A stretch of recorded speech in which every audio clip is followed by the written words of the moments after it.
Hello दोस्तों, आइए हम लोग देखते हैं। ये क्लास 12th का इंग्लिश का पोएम है, इसको देखते हैं हम लोग। पोएम का ये फर्स्ट पार्ट है और हमको देखना है। ये इसको एक्सप्लेन करते हैं। 4 पार्ट है तो 4 पार्ट में हम 4 वीडियो दे देंगे, समझ जाइए आप लोग, मतलब मिल जाएगा इसको। सबसे सिंपल तरीका ये है ना कि अगर हमको ये बुक में, पहली बात तो ये आएगा हमको याद करने के लिए, ये याद कर लो और फिर ये लिखने के लिए आएगा पेपर में। ये हो सकता है, ये तो ये हो सकता है कि ये दे दे, ये एक तो देगा ये एग्जाम में कि एक देगा, उसको हिंदी में एक्सप्लेन करना है। तो हमको एक्सप्लेन करने के लिए क्या लिखना होगा? रेफरेंस।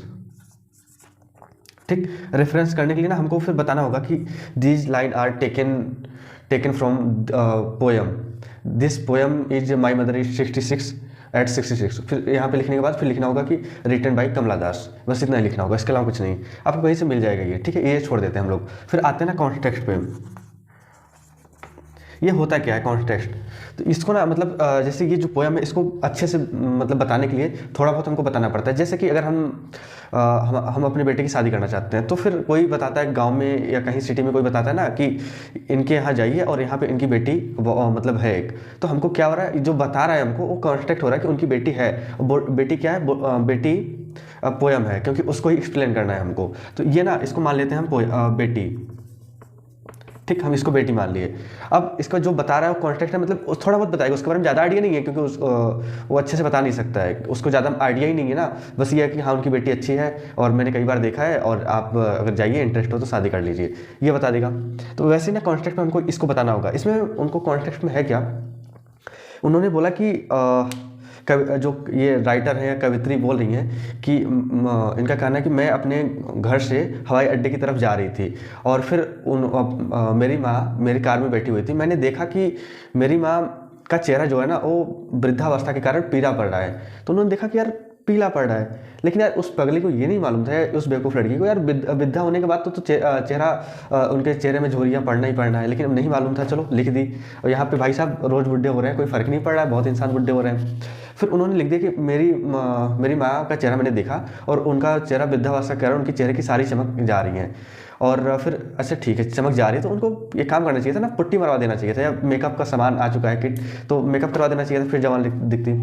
फिर कार में उन्होंने देखा कि मेरी माँ अब भाई साहब बुढ़ी हो चुकी हैं और फिर वो देखे जा रही थी कुछ देर तक। फिर उनको लगा कि यार, उनको फिर ध्यान से और देखी तो उनको लगा कि मेरी माँ एकदम बुढ़ी होके एकदम मृत लाश की शरीर जैसा दिख रही है, जैसे उनका बॉडी है एकदम लाश की तरह दिखाई दे रहा है। तो बुढ़ी हो गई तो थोड़ा मतलब अगर सो जाएंगी तो फिर उनको ऐसा ही लगेगा ना, जैसे अगर कोई बुढ़ा है और सो जाए तो उसके ऊपर सफ़ेद चादर बिछा दो, मतलब फैला दो, तो लगेगा ना ये टपक गया। तो वैसे ही कॉन्टेक्स्ट में क्या था कि हमको मतलब मोटा मोटी बता रही है कि वो हवाई अड्डे की तरफ जा रहे थे, उनकी माँ उनके कार में बैठी हुई थी। फिर उन्होंने अपनी माँ की तरफ देखा, उनको ये एहसास हुआ कि उनका माँ का जो चेहरा है ना वो बुढ़ावस्था के कारण मतलब चेहरे का चमक सब खत्म है और एक लाश की तरह दिख रही हैं। ये हो गया। अब हम आते हैं ना एक्सप्लेनेशन पे। ठीक, एक्सप्लेनेशन पे आते हैं। ये शॉर्टकट है, आप मतलब समझ जाइएगा क्योंकि आप कहानी की तरह याद करना है। फिर अब एक्सप्लेनेशन मतलब क्या है, एकदम अच्छे से बताना है। अब एक्सप्लेनेशन अच्छे से बताना है, कौन बता सकता है इसके बारे में? या तो जो उसके बारे में जानता होगा या जो अच्छे से पढ़ा होगा। तो पढ़ा कौन होगा? देखो अब तो भाई जो रिश्ता बता रहा था कि उनकी यहाँ बेटी है, तो फिर अब वो तो भाई खत्म कहानी, वो तो बता दिया कि हाँ ऐसी ऐसी हैं, गोरी है, ये वो खत्म हो गया। अब फिर एक्सप्लेनेशन पे आते हैं ना, तो अब लड़की का जो पापा है वही अच्छे से बता सकता है कि मेरी बेटी कैसी है कैसी नहीं। फिर भी झूठ बोल दिया जाता है। तो जो ये कवित्री है तो थोड़ा बहुत तो कहानी बनाना है तो बहुत अच्छे से लिखती हैं।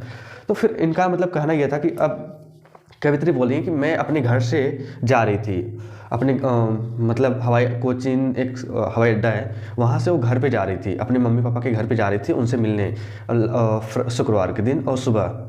फिर उन्होंने मिल लिया। फिर मिलने के बाद जब वापस आ रही थी तो उनकी माँ उनके साथ कार में थी। अब देखो ये अच्छे से बता रही थी कि कोचीन के समीप मतलब जो पास में हवाई अड्डा है उसके पास में उनके मम्मी पापा का घर है। फिर वहाँ से वो मिलने जाती हैं मम्मी पापा के पास, और फिर शुक्रवार की सुबह।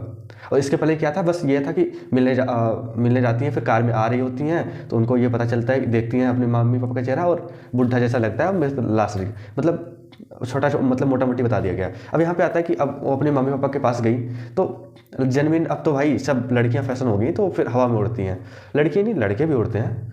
और फिर उन्होंने मतलब देखा मम्मी पापा को, मम्मी पापा से मिलने के बाद शुक्रवार की सुबह मिलने के बाद शाम को या दूसरे दिन जब भी वो आ रही होंगी तो आ रही थी तो अपनी माँ मतलब कार में बैठी अपनी माँ को देखती हैं, तो फिर उनका चेहरा एकदम मतलब अपनी माँ के तरफ जाता है, और फिर देखती है उनकी माँ ना एकदम मतलब सोई हुई है और उनका मुंह खुला हुआ है। और कार में लगभग ऐसे सब सो जाते हैं ना, तो फिर सोई हुई मुंह खुला था उनका, एकदम गहरी नींद में थी। तो फिर उनको जो कवित्री है या राइटर है उनको लगता है यार कि अब मेरी माँ भाई साहब बुढ़ी हो चुकी हैं, अब ये जाने वाली है, जब तक चल रही है चलने दो।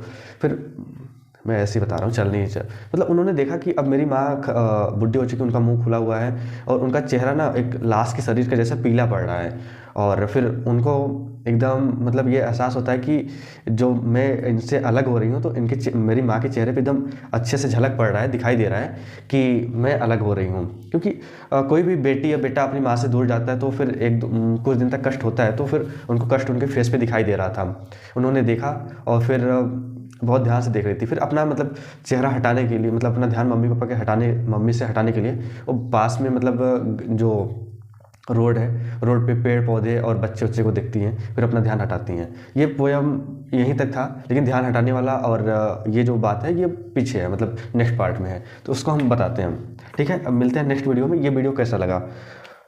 Thank you.